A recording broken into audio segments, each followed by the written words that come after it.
due diligence period, also known as the inspection period. And you're going to see this contractually in your offers, your purchase sale agreements. And really important in order for us to carry that ability to be conservative and under promise, over perform, even especially for yourself as well too.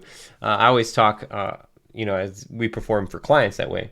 Do the same thing for myself, my family, and our portfolio as well too. The due diligence process is extremely important. See to the right, over down there, wherever it is, you can download a checklist. And it's just great working with the transaction coordinator, working with a real estate agent. You're going to see this, but again, I want to give you the knowledge power to make sure you keep your team on their toes. All right, so jumping through this kind of chronologically as this stuff is going through my mind, making sure my team is crossing the T's and dotting the I's on this stuff. Go ahead and check that off. So every deal you got, you can check through the box there and make sure you get everything. So rent ranges. We're going to make sure that we're getting our rent ranges confirmed in writing from our property manager. ARV from the real estate agent. Remember, that real estate agent is local, knows the market, and hopefully is a real estate investor as well too. In writing, 3 to 5 properties, no exceptions. If there's not 3 to 5 properties, then it's not a deal. The risk is just not worth it. Again, we're being conservative here. I'm here building long-term wealth. I'm not here for a deal. Confirm repair costs with actual renovation quote from licensed contractor in writing. And the first quote that you get, it doesn't have to be spelt out 100%. That comes in the scope of work with the actual construction contract. But when you look at it and you've got any questions about the pictures, ask. It's the perfect time to do it. Confirm the walkthrough inspection notes, pictures, and home inspection to that quote. Make sure that you've got everything covered. Hey, who's covering the appliances? That's a good one. What's happening with the floor? Is it getting raised?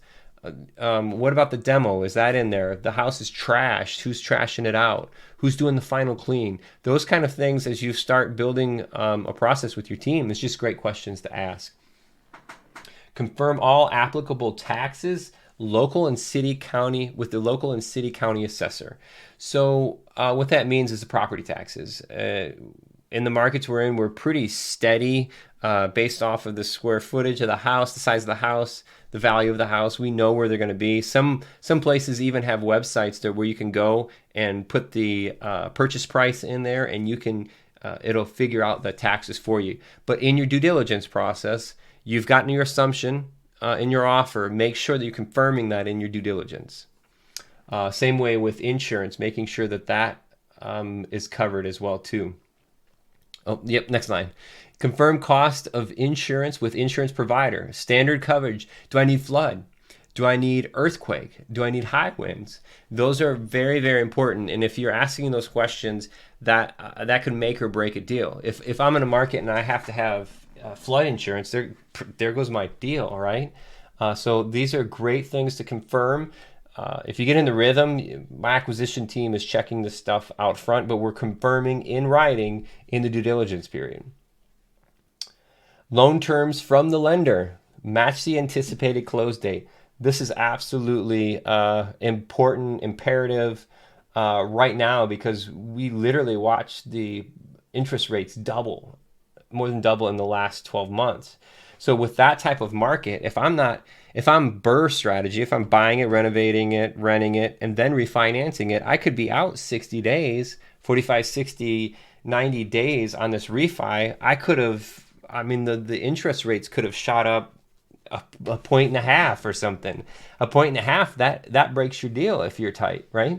So make sure that you getting that in writing, your terms in writing, before the end of the deal, before the due diligence period expires. It's really important. It can make or break you. Home inspection. That's just a great thing to have in the due diligence period. Even when you're working with contractors, a home inspector is going to be more thorough. He's going to be under the crawl space. He's going to be up in the nasty spots. He's going to be tearing that house apart. So ultimately, it's a great part of your process if you can have a home inspector go in for $300, $500, $600 and do a complete and thorough inspection of the property. Pest inspections, we talked about that. I'll also add on this one too. I didn't have it on the other one either. I'll get it on here. Septic and well inspections. If that, I didn't have it on there, we don't ever buy them with septic and well, but that's something that also has to be gone through. I mean, a well could be $5,000-$6,000. Septic could be $10,000-$20,000. It could be more than that, depending on what area you're in, right?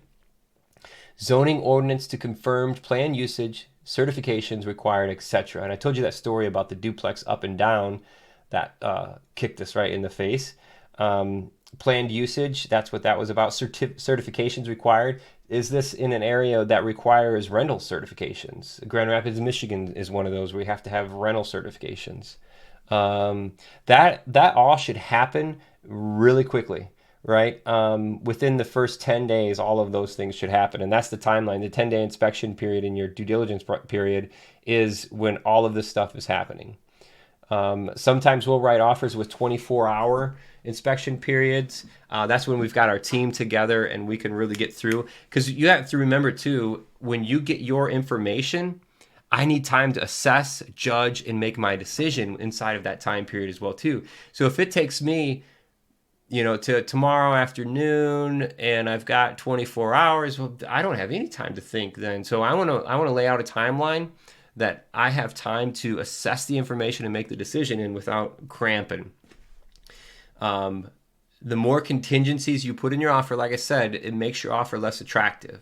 So if you have your team in place where you can do this in 2 days, 3 days, that's awesome. It makes your offer. As a seller, I also love that too. Like if I see somebody come through, I'll see a lot of flippers when we're doing like wholesale type things where we're buying properties and selling them as is. If I see somebody come through and do no inspection contingencies, all cash, done, deal, sold. The other thing on the timeline, I want a 24-hour pre-close inspection, a walkthrough inspection to make sure that the property is in the condition that we agreed upon. So every single time in the due diligence period, you have to walk that property before you close. So many times we've walked properties where they've moved out and literally left everything and it was supposed to be broom swept, or they've left tires in the yard, or it's just crazy the things that we've seen. Absolutely insane. Funny story. We were doing a flip and the first day the dumpster was there. This is a big dumpster, 40-yard box. And the next day the contractors show up. It is filled with tires. I think there was 230 some tires in this dumpster. Mind blowing. Who does that? Where do you even get all those? Anyway, all right. So contingencies, like I said, it's something we have to have in there to be safe in what we're doing, to be conservative in what we're doing. And it's always a way for us to confirm and verify any assumptions that we are made, make sure that the deal is perfect for us, for our investors, for our group, whatever we're doing. Verify all contingencies have been met prior to the expiration of the timeline. So before your timeline lapses, you have to make sure that you're doing this. The condition, occupancy, broom swept, appliances, important one. Oh, I was supposed to leave that? Yeah, it says right in the contract that you're supposed to, that the fridge stays with the house, right? Whatever. Building material, we'll do that a lot where we're buying from other flippers who just get overwhelmed or want to grab their equity and get out. We'll write in building material to stay with property, to go with property. And we go through on our walkthrough inspection, it's gone. One time I had tons of this beautiful flooring that was written in the contract to stay, and it just gone. That was frustrating. Clear title is a good one to write in there. Closing costs, at the end part of the due diligence period, you're going to be reviewing the HUD 1, which used to be called HUD 1, now it's called settlement statement, ALTA statement. And in that, I want you to be comfortable and confident looking at these. Just making sure it ties along with the acquisition, being able to evaluate them, because you need to know who's responsible for what, right? Who's responsible for delinquent taxes and or utilities? Who's responsible for transfer tax and title insurance? Who is responsible for realtor commissions if there's realtors involved? Do the loan terms match your projections? Cash flow matters, and the loan terms could affect your cash flow dramatically. So when you're reviewing this in the due diligence period, make sure everything aligns with what the way that it's supposed to be. Confirmed correct information on public documents, ownership, name, addresses. So when I'm purchasing properties in an LLC, I don't want my personal name or personal address on there, right? I don't want investors calling me. I don't want any of that. So these are the things I'm confirming during the due diligence period. And again, the delinquent taxes, typically sellers responsible for that. Make sure that that's credit and debit, that's right on the statements. Same way with transfer tax and title insurance. Typically, as a seller, depending on what state, I've noticed that's different in different states, but make sure it's exactly the way that you planned for what market you're in, what agreement that you have with them. So you do these things through the due diligence period, and it's going to improve the likelihood of you having a great experience, great opportunity. There's going to be challenges throughout all of this stuff, but when you follow this from your perspective, from your direction, making sure you're aligning your values and your time, your approach, there it is, all the way down through here. And now we've got it defined. We know how to be conservative, and we know how to leverage the due diligence period. Now we're ready to roll into the deal analysis itself. Let's take a look at the Mayo calculator and start running some numbers and get you some offers.